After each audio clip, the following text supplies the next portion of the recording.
আজকে গিয়েছিলাম বরিশালের বিখ্যাত মিনি কুয়াকাটায়, আবার কেউ কেউ বলে মিনি কক্সবাজার। এই মিনি কুয়াকাটায় এসে কি কি করলাম, কি কি দেখলাম, সবকিছু আজকে তোমাদের সাথে শেয়ার করব। আসসালামু আলাইকুম বন্ধুরা, আশা করি তোমরা ভালো আছো। আজকে চলে যাচ্ছি বরিশালে মিনি কুয়াকাটায়। এই মিনি কুয়াকাটা বরিশালের তালতলি চরবাড়িয়া ভাঙার পার। বাস থেকে নেমে একটা অটো নিয়ে চলে যাচ্ছি মিনি কুয়াকাটায়। কি সুন্দর মনোরম পরিবেশ, আঁকাবাঁকা পথ, খুবই ভালো লাগছে। বিকেলটা দেখতে দেখতে চলে আসলাম বরিশাল তালতলি চরবাড়িয়া ভাঙার পার। এসেই শ্বশুরবাড়িতে ঢুকে পড়লাম। আসলে ভাই, এটা আমার শ্বশুরবাড়ি নয়, এটা একটা রেস্টুরেন্টের নাম। সব কিছু আমরা ঘুরে ঘুরে দেখছি, খুবই ভালো লাগছে। এত সুন্দর ভিউ, এখানে না আসলে তোমরা অনেক কিছু মিস করবে। তোমরা এসে দেখে যাও আমাদের বরিশালটা এত সুন্দর। বন্ধুরা, এখন তো ঘুরে ঘুরে ছবি তুলছি আর সব কিছু সুন্দর দৃশ্যগুলো দেখছি। শীতের বিকেল, এত সুন্দর মনোরম পরিবেশ, কার না ভালো লাগে বলো, তাও যদি হয় নদীর পাড়ে।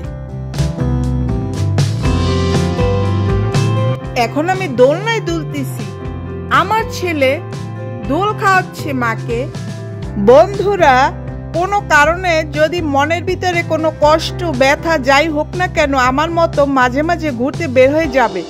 সুন্দর সুন্দর দৃশ্য দেখলে মন ভালো হয়ে যাবে। নদীর পাড়ে যাবে, দেখবে পালতোলা নৌকা, জেলেরা ইলিশ মাছ ধরছে আর অন্যান্য মাছ। আমাদের বরিশালের নদীর পাড়ে গেলে দেখতে পাবে লঞ্চ ঘাট। এই লঞ্চে করে অনেক মানুষ ঢাকায় যাচ্ছে। আরও দেখতে পাবে নতুন বউ নৌকায় চড়ে বাবার বাড়ি যাচ্ছে। বেদের মেয়েরা মাছ ধরছে নদীতে নৌকায় বসে।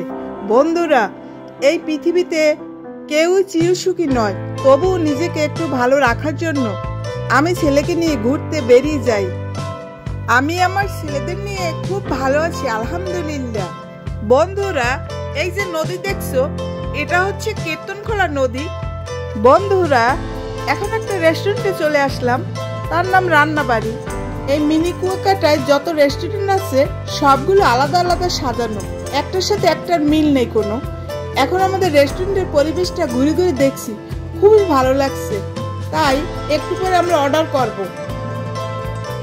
এখানে এসেও আমি দোলনায় দুলছি।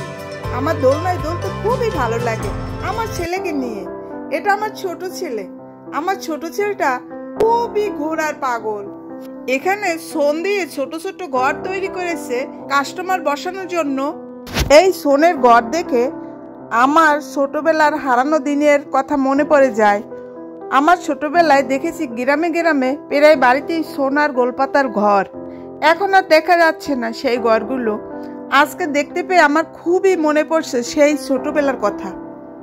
বন্ধুরা, আমরা খাবার অর্ডার দিয়ে এখন চারপাশে একটু ঘুরে দেখব। এখান থেকে বের হয়ে ঘুরতে ঘুরতে আরেকটা রেস্টুরেন্ট চোখে পড়লো। তখন আমরা ছবি করার জন্য দোতলায় উঠে গেলাম। এটা হচ্ছে কাঠ দিয়ে তৈরি করা দোতলা একটি রেস্টুরেন্ট। এখানে বসে বাহিরের ভিউটা দেখতে খুবই ভালো লাগছে, একটা গ্রাম্য পরিবেশ। তোমরা যারা এই মিনি কুয়াকাটা দেখোনি, একবার হলেও এসে ঘুরে যাবে, আশা করি খুবই ভালো লাগবে। আমরা তো আসছি শীতকালে, গ্রীষ্মকালে আসলে আরো বেশি ভালো লাগবে, পানি থই থই করবে। বরিশালের মিনি কুয়াকাটায় আরো সুন্দর করে সাজাচ্ছে। তোমরা আসলে আগামীতে দেখতে পাবে আরো সুন্দর পরিবেশ। এখন এখানে একটু বসে রেস্ট করে আবার চলে যাব সেই রেস্টুরেন্টে। এতক্ষণে আমাদের খাবার তৈরি হয়ে গেছে। এখন চলে আসলাম রান্নাঘর রেস্টুরেন্টে। বসার একটু পরেই খাবার নিয়ে আসলো। আমি অর্ডার দিয়েছিলাম চিকেন চিজ বার্গার ও লাচ্ছি। এই তো আমাদের খাবার পরিবেশন করছে এখানে রেস্টুরেন্টের বয়। এখন আমরা চারপাশের ভিউটা দেখছি আর খাচ্ছি, খুবই মনোরম পরিবেশ।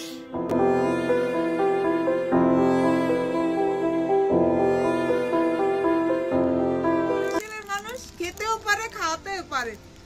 আগে ঢাকায় গেলে জানো বলতে কি, বরিশালে খেতার গাড়ি, আসলে বরিশালে লাগেজ পার্টি। বরিশালের মানুষ এত স্মার্ট, মানে ছেলেপানা এত শিক্ষিত, অতিথি পরায়ণ, খুবই সুন্দর, মানে কোথাও কোনো কমতি নেই এদের। আর এদের সাথে যদি মানে তালমেতাল করে তাহলে তো কেন খাইবে ঘোড়া কেন। বন্ধুরা, আমাদের খাওয়ার শেষে আমরা বাড়িতে চলে যাচ্ছি। পাখিরা যেমন বেলা শেষে তার নিজ নিরে চলে যায়, আমরাও চলে যাচ্ছি আমাদের গন্তব্যে। এখানেই শেষ করছি। তোমরা ভালো থেকো, সুস্থ থেকো। আল্লাহ হাফেজ।